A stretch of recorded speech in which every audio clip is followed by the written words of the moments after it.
Mga kapatid, magandang araw po sa inyo lahat. Sumayin niyo po ang biyaya at pagpapala ng ating Panginoon Diyos na buhay. Ngayong araw na ito po yung ating pag-aaralan sa Aklat ng Mangangaral sa 12:7. Basahin natin, kung magkagayon, babalik ka sa lupa kung saan ka nagmula, at ang espiritu mo'y babalik sa Diyos na siyang nagbigay nito. At bago po natin ito bigyan ng magandang discussion, intro muna po tayo. At ngayon po, para magkaroon tayo ng magandang discussion at mabigyan po natin ng magandang talakayan, alam niyo po, itong mga nagkomento sa atin, nagpapalabo daw tayo. Kaya ito, bibigyan po natin ng linaw kung talagang nagpapalabo tayo o siya ang nalalabuan. O basahin natin. Brother, huwag ka sanang magdaramdam, pero ang paliwanag mo ay lalong lumalabo. Binabasa mo ang Bible pero di mo naunuan ang binabasa mo. Ang mga patay ay nasa libingan pa hanggang ngayon. Ang kaluluwa ay kasamang mamamatay. Ang espiritu ay babalik sa Diyos at sa araw lang ng paghuhukom, hahatol ang Diyos. Ibubukod ang mabuti sa masama. Mali ang ipinapangaral mo, sorry. Alam niyo po mga kapatid, bakit siya magsosorry sa akin? Nakagawa ba siya ng kasalanan sa akin para patawarin ko siya? Unang-una, ano ba yung nagawa niyang kasalanan sa akin? Wala naman, di ba? Pero kung itong kanyang komento ay isang bagay na kasalanan na sinasabi niya sa akin na nagpapalabo ako ng mga kasulatan, pero hindi naman po, di ba? Ngayon, baka ho sila ang nalalabuan at hindi maunawaan yung binabasa. Kaya narito po tayo para ipaliwanag sa kanya ang mga bagay nito at ilinaw natin. Ngayon, para maging malinaw ito para sa lahat at hindi kayo humatol sa akin. Unang-una ho, kapag kayo ay meron ng dating aral at nagsalubong yung aral at turo ni Kristo, talagang magkakaroon po kayo ng confusion sa mga bagay na yan. Pero huwag kang mag-alala kaibigan. Narito ako para hindi magpalabo kundi magpalinaw. Ngayon, para mabigyan natin ng linaw, itong inyong mga komento, itong sinasabi mo, ang mga patay ay nasa libingan pa hanggang ngayon. Alin po yung patay? Alam natin kapag sinabing patay, yung ating katawan nagkakaroon po ng tinatawag na kasiraan, nabubulok. Kaya yung ating katawan babalik sa alabok ng lupa. Sapagkat ay sinabi ng Diyos kung saan tayo nagmula. Basahin natin muli yung ating binasa kanina. Maka hindi ito naiintindihan. Ang sinasabi po ng kasulatan, kung magkagayon, babalik ka sa lupa kung saan ka nagmula. Kapag namatay ang ating katawan, babalik po sa lupa. At ito po'y sinabi ng Diyos. Ito ay mababasa natin sa aklat ng Henesis. Basahin po natin yung aklat ng Henesis sa 2:7. Ang sinasabi po dito, nilikha ng Panginoon Diyos ang tao mula sa lupa. Malinaw po, yung ating physical body, itong ating katawan, ito po ay mula sa alabok ng lupa kung babasahin natin sa ibang salin. Sinabi po dito, at nilalang ng Panginoong Diyos ang tao sa alabok ng lupa. Meaning, itong ating katawan, nagkaroon ng kamatayan, may kasiraan. Kaya kapag namatay ito, kailangan ilibing. Kasi po, babalik sa lupa. Kaya kailangan ng paglilibing ay mailibing sa lupa. Bagamat yung iba, may proseso, kapag namatay, kinikremate. Mga kapatid, ito ang tanong. Kailangan bang i-cremate yung katawan? Alam nyo po, ang isang bagay, kapag ito'y pinag-uusapan po'y katawan, kung na-cremate man yan, wala yung problema. Dito lang nyo marinig sa ating channel. Paano nga ba? Kasi marami nagtatanong na masama daw i-cremate. Ang importante po, ilibing yung na-cremate na katawan. Kasi bumalik din naman yung sa alabok ng lupa, di ba? Kailangan ilibing. Ang nagiging problema, na-cremate na nga yung katawan, dinidisplay pa sa bawat tahanan. Yan. Yun po ang mali. Bakit nyo iingatan? Bakit nyo i-display pa doon? Ang sinasabi, ang ating katawan babalik sa alabok ng lupa. Kaya kailangang ilibing. Di ba? So ilibing po ninyo. Huwag mo nyo pong ingatan o i-display sa inyong tahanan na kung saan ay bumili pa kayo ng magandang lalagyan, na kung saan ay nakasil pa doon. So mali po yung ganung pamamaraan. Kayo na po ang nagbigay ng ganyang pamamaraan. Ang sinasabi ng salita ng Diyos, ilibing yung katawan. So ngayon, hindi ko na i-discuss ng mahaba yan. Balik po tayo sa tanong na ito. Kasi nga po, ang sinasabi nila, hindi raw tayo nakakaunawa. Kaya nga, dito malinaw po, kung kayo na rin ang may sabi, na yung ating mga katawang namatay, kailangang ilibing sa lupa. Yun ang ibig sabihin yan. Ngayon, tuloy natin. Ito pa ang sabi ninyo. Sinasabi nyo, hindi ako nakakaunawa. Ang sinasabi ninyo, ang kaluluwa ay kasamang mamamatay. Ang tanong ba? Ito kaibigan, ito yung tanong ko sa iyo. May kamatayan ba yung kaluluwa? Yung espiritu natin, Hindi naman po yun namamatay. Ang kahulugan po kahit buhay ka, ituturing kang patay ng Diyos.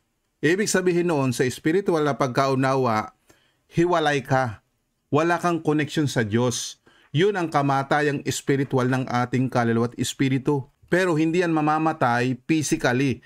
Ito kaibigan para maintindihan mo. Yung ating relasyon sa Diyos dahil naputol dahil sa kasalanan. Kaya ituturing tayong patay ng Diyos dahil sa kasalanan.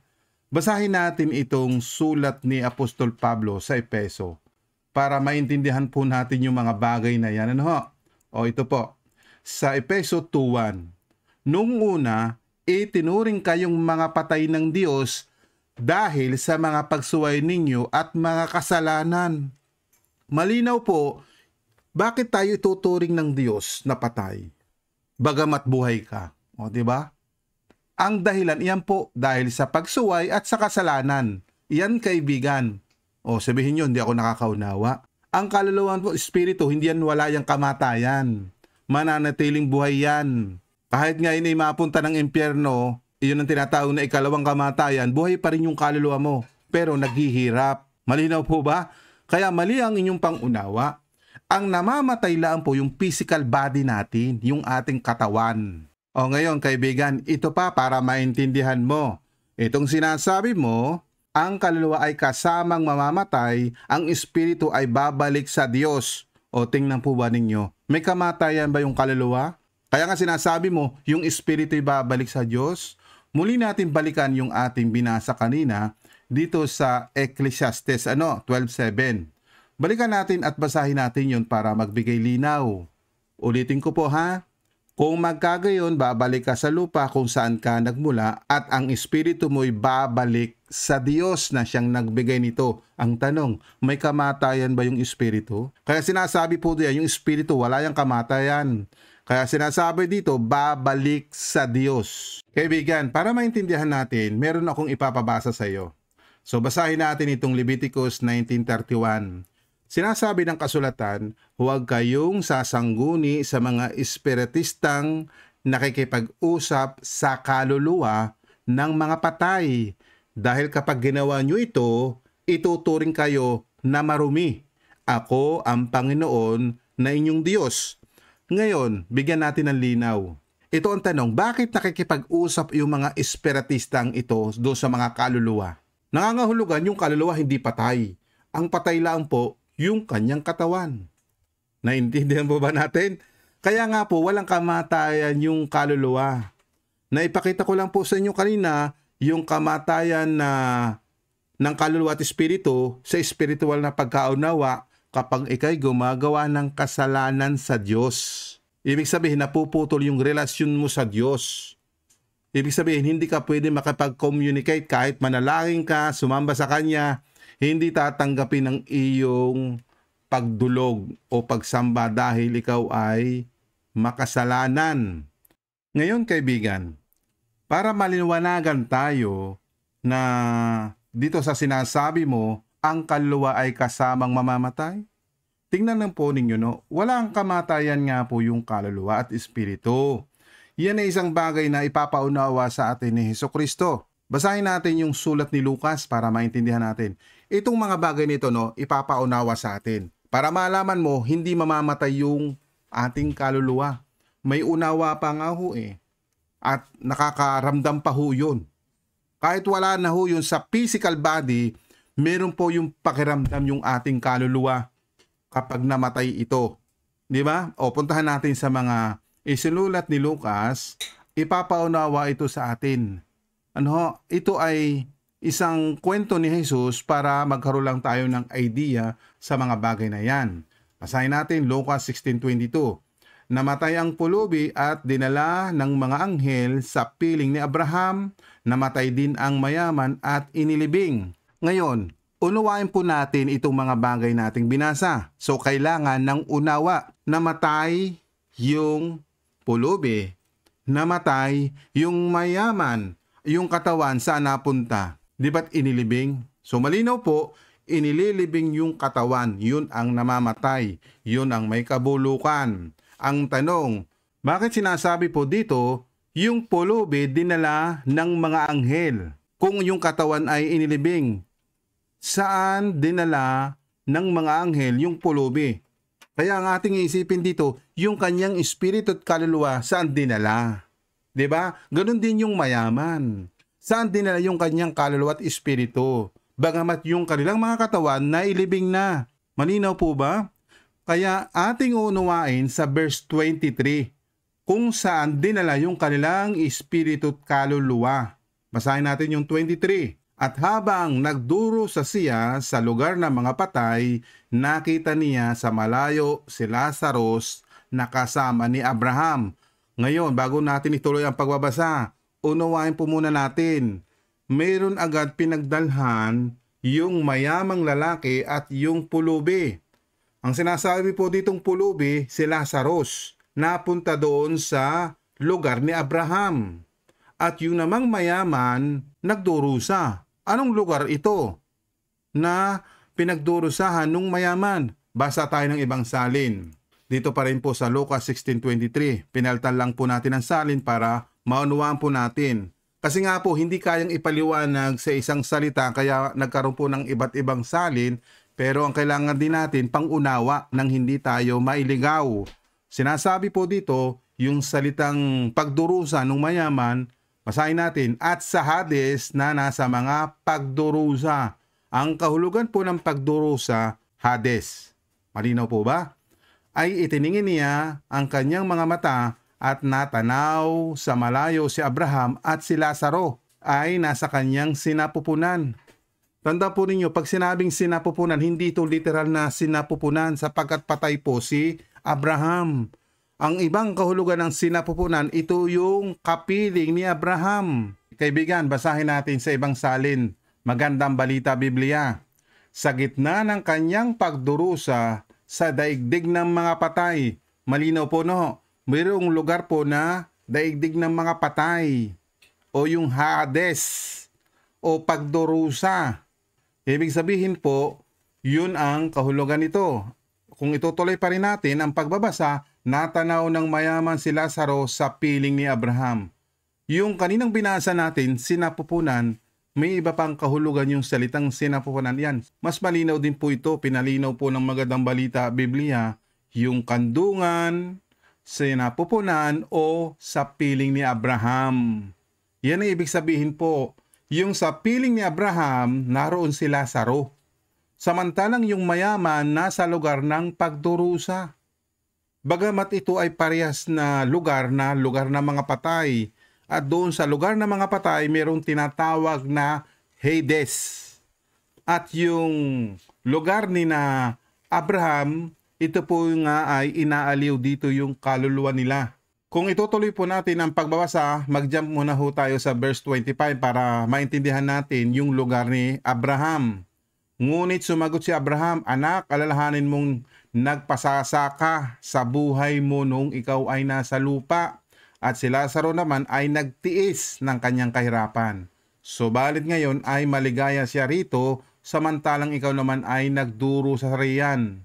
So ibig sabihin, maligaya yung lugar ni Abraham. Ano ba yung maligaya sa ibang salin? Sinasabi po dito, no? Ulitin natin ang pagbabasa.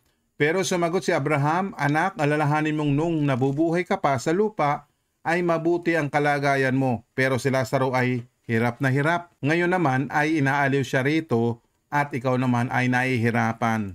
So yung lugar na yon, masaya doon, inaaliw doon ng kaluluwa. Hindi po yung pagdurusa. Bagamat yun ay lugar ng mga patay. Yun po ang sinasabing afterlife. Alam mo kaibigan, magpasalamat tayo kay Jesus dahil wala ngang makakapagsabi o makakalam afterlife. Kaya po ito ipinaunawa sa atin. At huwag tayo makikinig doon sa mga namatay, nakapunta daw ng langit, nakapunta daw ng impyerno. Di ba kung nakapunta na sila ng langit, may i-request nila sa Panginoon, Panginoon, wag na akong bumaba, dito na lang ako. Di ba? Dapat gayon na lamang. Si Jesus na nga nagpapatotoo diyan sa mga bagay na yan, mga kapatid. Na yung afterlife na yon, kaya kung ikay mamamatay ngayon, siguraduhin mong hindi ka mapunta ng Hades. Siguraduhin mo, paano ba mapupunta doon sa lugar na nina Abraham? Ay di magtiis ka ng buhay, sumampalataya ka. Di ba yung dalawang tao doon nagpapakita, si Lazarus o yung pulubi, nagtiis siya nung siya'y nabubuhay. At si Abraham naman, nung panahon niya, siya po'y gumagawa ng mabuti at may pananampalataya sa Diyos.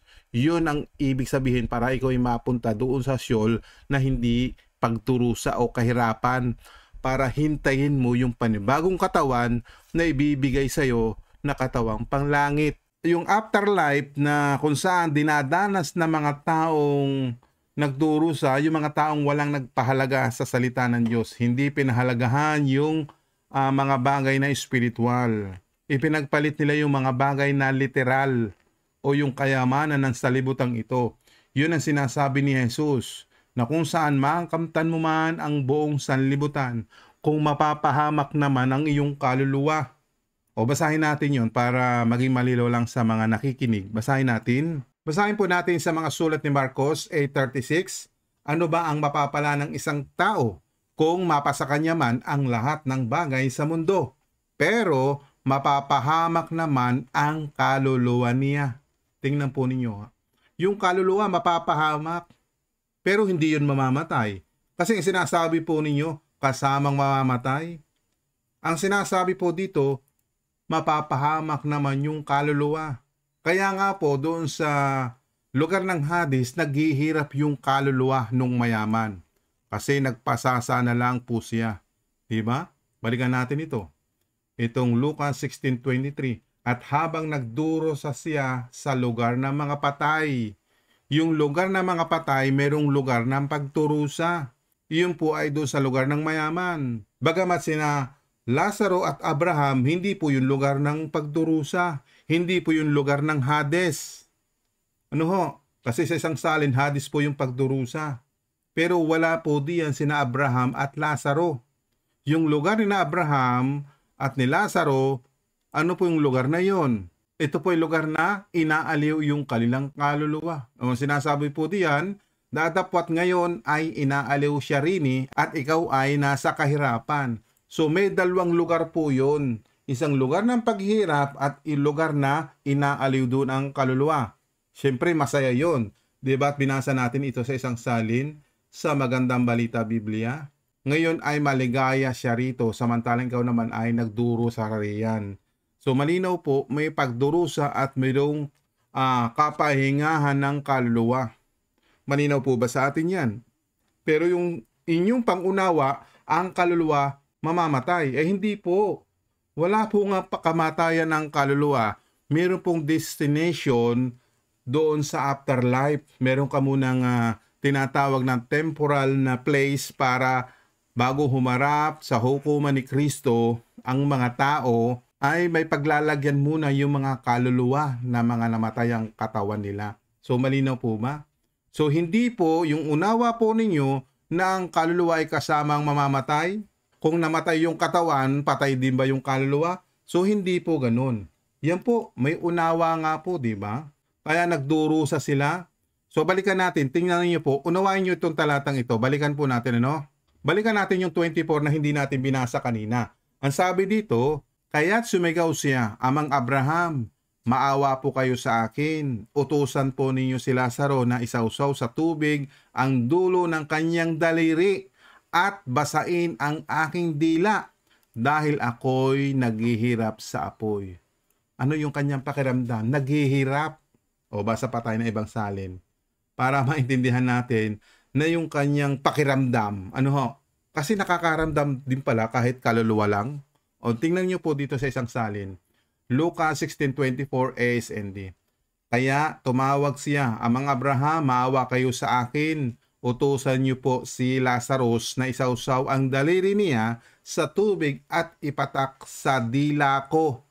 Tingnan po nyo ha, patay na yun, may dila pa baga siya. Samantala yung kanyang katawan, yun ang may dila. Pero dito, ipinapakita sa kasulatan, yung kanyang kaluluwa may dila. Ulitin po natin, kaya tumawag siya, Amang Abraham, maawa kayo sa akin. Utusan niyo po si Lazarus na isawsaw ang daliri niya sa tubig at ipatak sa dila ko para lumamig-lamig ang pakiramdam ko. Tingnan po ninyo yung kanyang kaluluwa may pakiramdam. Kaya nga po kahit ikaw ay spiritual na namatay, yung iyong kaluluwa at espiritu, may pakiramdam yon. Kahit wala na yung iyong katawan, yung physical body, na kung saan ay may dugot laman, kahit wala na yon, afterlife, yung iyong kaluluwa naghihirap, may pakaramdam din po yon. Di ba't malinaw naman po dyan yun? Nakalagay naman po, pakiramdam ko dahil hirap na hirap ako dito sa apoy. Kaya nga po, dapat maging malinaw sa atin. Ngayon pa lang, maunawaan ninyo, habang kayo'y nabubuhay, gumawa ng mabuti. Ang problema sa ibang nangangaral, huwag na daw gumawa ng mabuti. Hindi raw yan nakakalugod sa Diyos. Para daw isang basahan lang yan sa harapan ng Diyos. Yun po yung mali.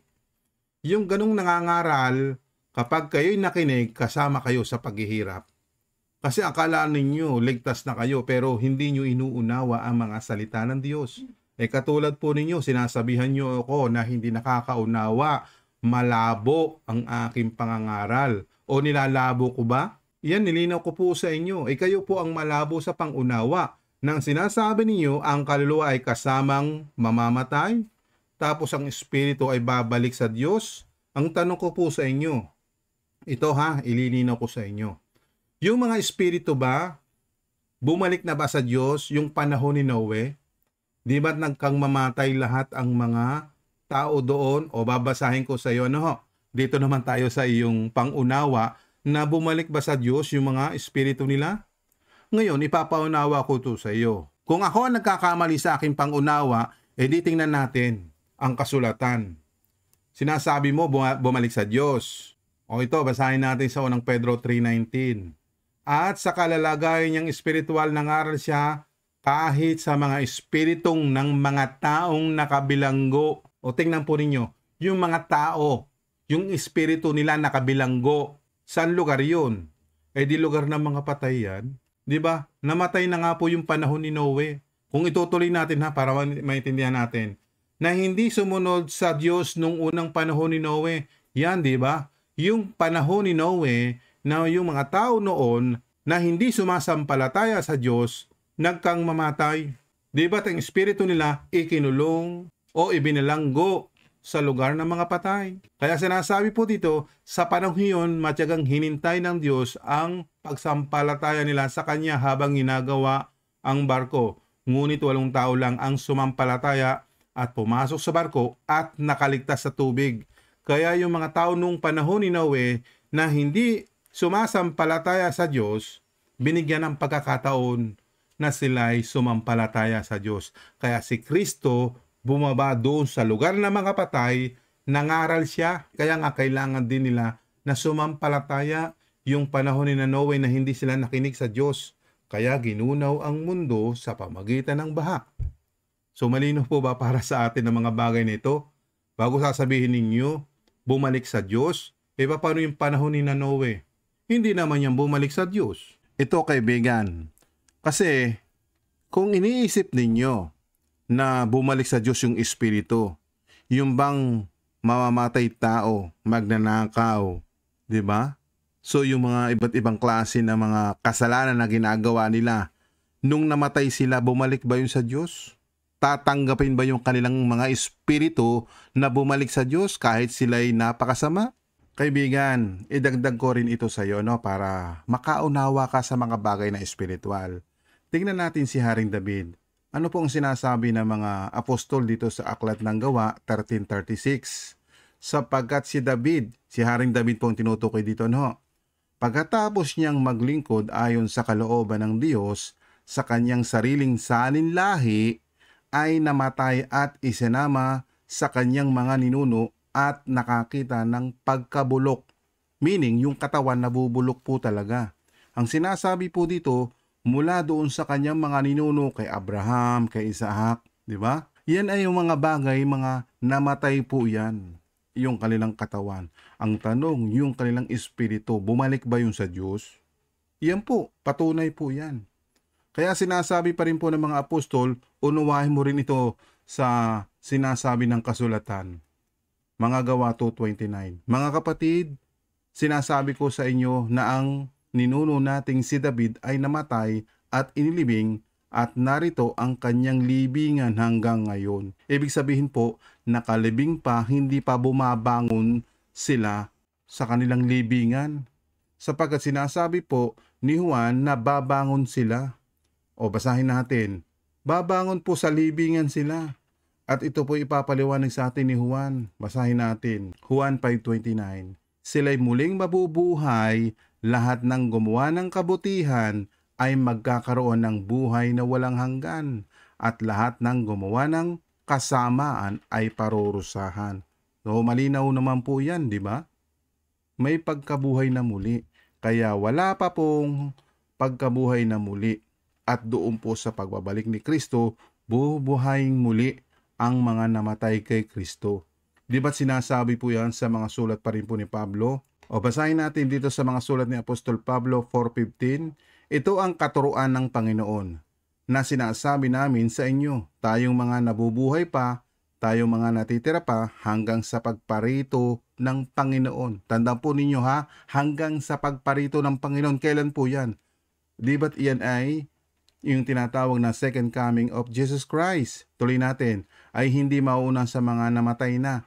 Meaning, yung mga namatay kay Kristo, yun ang unang bubuhayin. Ituloy nga natin.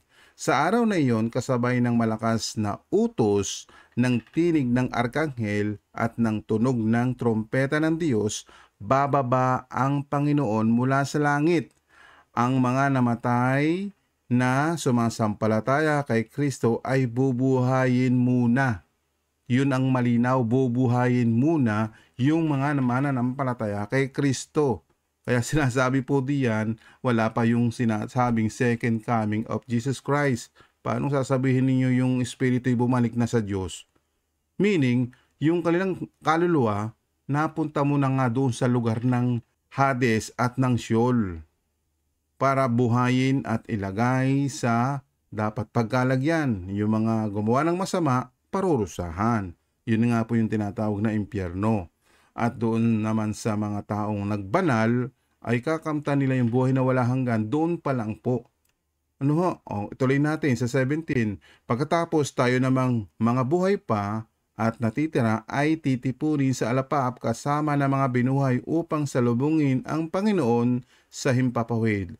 Sa ganoon, makakapiling natin siya magpakailanman. So yan po yung ending ng sangkatauhan na kung saan sasalubungin si Kristo at bibigyan ka ng buhay na walang hanggan. Ibig sabihin, makakapiling na natin ang Panginoon.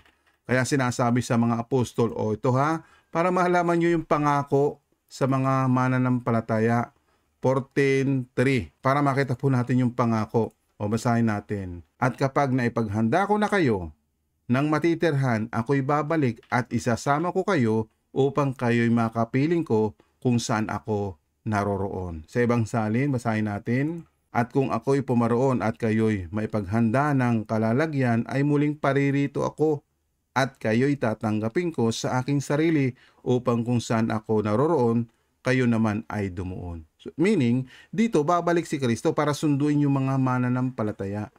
Kaya yung sinasabi po ninyo, bumalik na ba sa Panginoon ang Espiritu? Di ba yan sinasabi niyo? Ang Espiritu ay babalik sa Diyos. So hindi pa. Kapag nahukuman na at pag bumalik si Kristo, saka palang bubuhayin ang mga namatay kay Kristo. Ibig sabihin po, iaahon sa Sheol yung mga kaluluwa at espiritu natin. Kung sumasampalataya ka. Pero kung hindi ka sasampalataya, wala kang pananampalataya, ayaw mo sumunod sa paraan at utos ng Diyos, mananatili ka doon sa lugar ng Hades. Diba sabi dito, at ang espiritu mo'y babalik sa Diyos na siyang nagbigay nito. Ang tanong, kailan babalik sa Diyos? Yun ang dapat tanong diyan. ang inyo pong unawa bumalik na sa Diyos. Hindi pa nga ho babalik kasi hindi pa nahuhukuman. Kailangan humarap sa hukuman ni Kristo. Yun ang sinasabi po ni Apostol Pablo sa kanyang mga sulat. O puntahan natin sulat ni Pablo. Ang tanong ko po, bago ko basahin ito, lahat ba ng tao humarap na sa hukuman ni Kristo? Hindi pa. Kaya nga po, ang sabi dito, sapagkat haharap tayong lahat kay Kristo para hatulan, tanggapin ang bawat isa ang nararapat na kabayaran sa kanyang mga ginawa, mabuti man o masama, nang nabubuhay pa siya sa mundong ito. Kung naunawaan po ninyo, yung lahat ng gumawa ng mabuti, ibig sabihin mga sumampalataya at sumunod kay Kristo, may gantimpala, yung buhay na walang hanggan. Di ba? At yung namang masama, hahatulan. Di ba? Kung namatay na sila, yun ang unang kamatayan. Ang problema, kung napunta ng Hades, nagdurusa na doon ang kanilang kaluluwa at espiritu. At yung ikalawang kamatayan, dito pa lang po ipaparanas ng Panginoong Hesus. Itatapon sa ikalawang kamatayan, doon nga po sa lawang apoy at asupre. Yun ang matindi. O di ba? Kaya sinasabi nila nung binasa itong Hebreo 9:27, basahin nga natin, marami din nagkakamali dito sa talatang ito.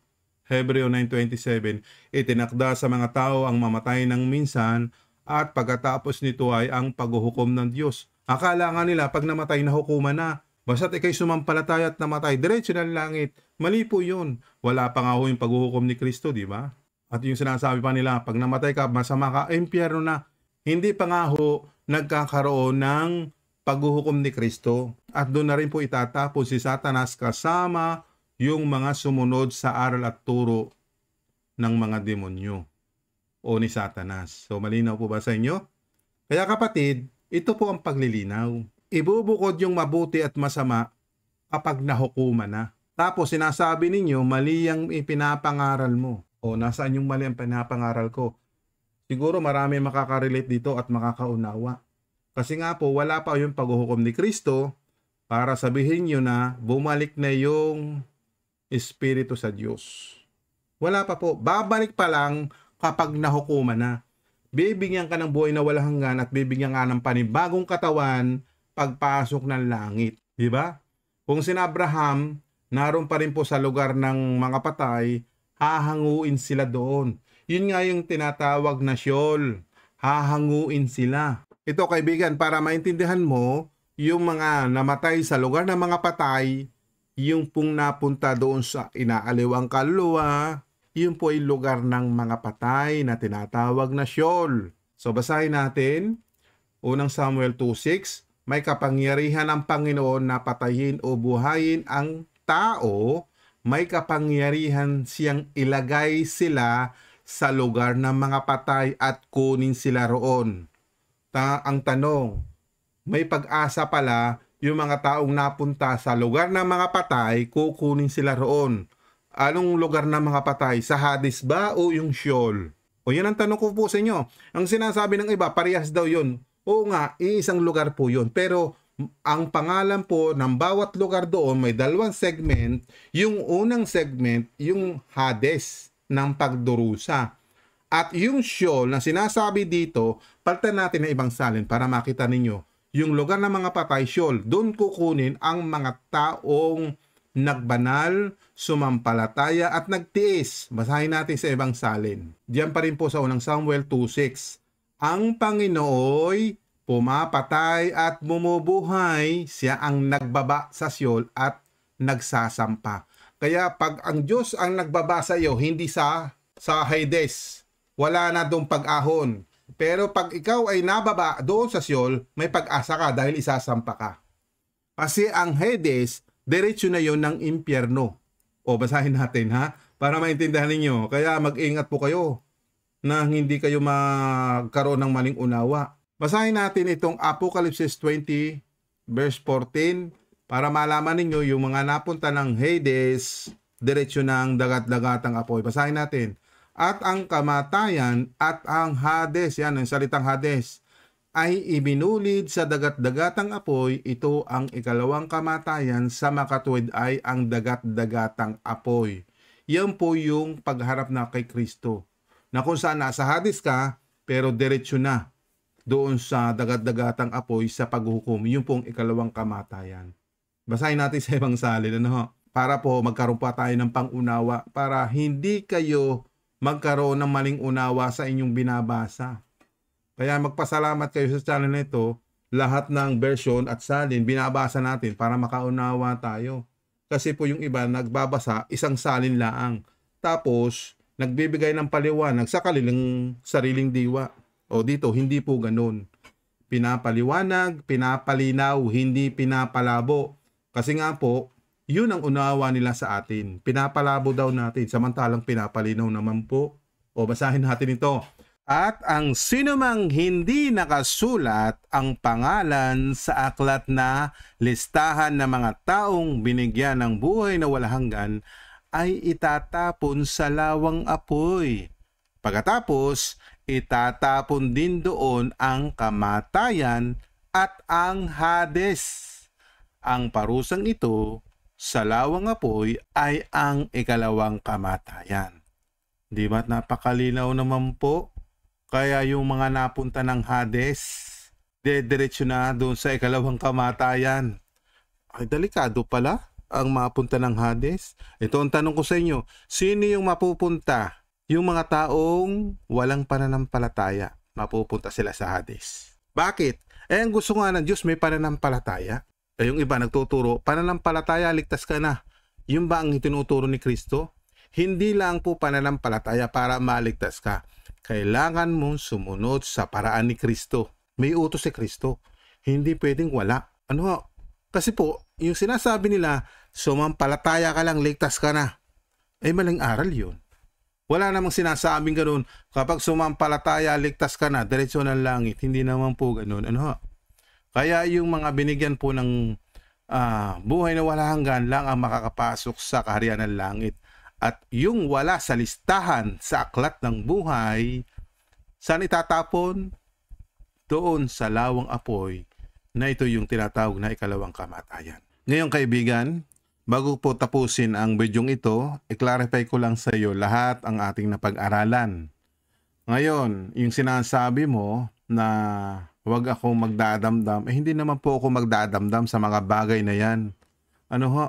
At ako po, meron pong pag-ibig at pagmamahal sa mga taong walang pang-unawa. Kaya tumutulong lang po ako. Ano ho?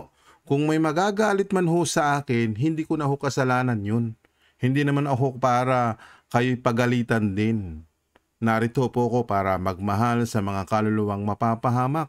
Kasi utos ng Diyos, kung may pananampalataya ka, kailangan meron kang pag-ibig sa mga taong mapapahamak. O basahin ko po ito sa inyo. No ho? Hindi lang po sa pananampalataya, kundi kalakip yung pag-ibig sa ganitong pag-aaral po ng salita ng Diyos. Kailangan may pag-ibig. Ito kaibigan, babasahin ko sa iyo no, para magkaroon ka ng tamang pananampalataya kay Kristo Jesus. Unang Timoteo 1:14, pinasagana sa akin ang kagandahang loob ng ating Panginoon at ipinagkaloob niya sa akin ang pananampalataya at pag-ibig na natatagpuan sa ating pakikipag-isa kay Kristo Jesus. Kaya pag ikaw ay nakipag-isa kay Kristo, sumampalataya at sumunod sa Kanya, iyan ang makikita sa iyo. May kagandahang loob ka sa Panginoon at pinapakita mo ang iyong pananampalataya at pag-ibig sa kapwa mananampalataya kapag ikaw ay nakapag-isa na kay Kristo Jesus. O dagdag ko pa ito, dito pa rin po sa unang Timoteo 6:2. At kung ang kanila namang amo ay kapwa nila Kristiyano, hindi sila dapat magkulang ng paggalang sa mga ito. Sa dahilang sila'y magkapatid sa pananampalataya, dapat pa nga nilang pagbutihin ang kanilang paglilingkod sapagkat ang pinaglilingkuran nila'y kaisa sa pananampalataya at pag-ibig. Ituro mo't ipatupad ang mga bagay na ito. Iyan. Kaya nga kailangan maituro ito, maipatupad ang mga bagay na yan. Kapag ikay nakipag-isa na kay Kristo, meron ka ng pananampalataya at pag-ibig. Yun po yun. Kaya ang sinasabi ng iba, pananampalataya lang. Kaya kalaki po dito yung pag-ibig. Kasi yung salitang pag-ibig, utos ito na umibig ka sa iyong kapwa, tumulong ka sa iyong kapwa, di ba? Magkaroon ka ng malasakit sa iyong kapwa. Kristiyano man o hindi Kristiyano. ang iyong paglilingkuran. Kasi kung sinasabi mo lang, ang paglilingkuran mo lang, yung gusto mo lang ibigin, di ba? Kailangan ibigin mo kung sino man siya. Nang sa ganun, maligtas po ang bawat tao na nilalang ng Diyos. Okay na po ba yon? So ngayon, hanggang dito na lang po mga kapatid. At alam ko po, malinaw na ito para sa inyo. Ngayon, para dito sa ating kaibigan na kung saan ay nagtanong, sana nabigyan po siya ng liwanag at maunawa niya yung ating napag-aralan. At ganito po yung aking ipapanalangin sa kanya at doon sa mga taong napadaan po dito na sila'y mabigyan ng pangunawang espiritual. Nang sa ganun, hindi sila mapahamak. Ngayon, ito po ang panalangin natin sa Diyos Ama. Ama, salamat po o Diyos sa iyong biyaya at pagpapala. Ngayong araw na ito kami nakaunawa sa iyong mga salita. Salamat po sa iyong anak na si Jesucristo na kung saan ay pinasulat mo yung kagandahan loob mo na mababasa namin sa banal na kasulatan.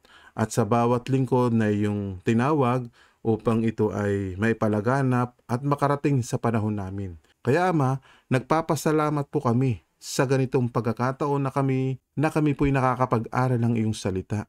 Salamat, ipinapaunawa mo ang mga bagay na ito. Nalalaman namin afterlife ay hindi kami mapunta doon sa kapahamakan, kundi binigyan mo kami ng pag-asa na kami iaahon mo muli doon sa lugar na tinatawag na lugar ni Abraham. Kaya salamat po Ama sa oras na ito, sa lahat ng nakinig at nag-aral ng iyong salita, pagpalain niyo po. At sila'y huwag mapahamak, kundi kamtan namin yung buhay na walang hanggan. Ama, pinupuri ka namin at pinasasalamatan. Ito po aming dalangin sa pangalan ni Jesus. Ang lahat ay magsabi ng Amen.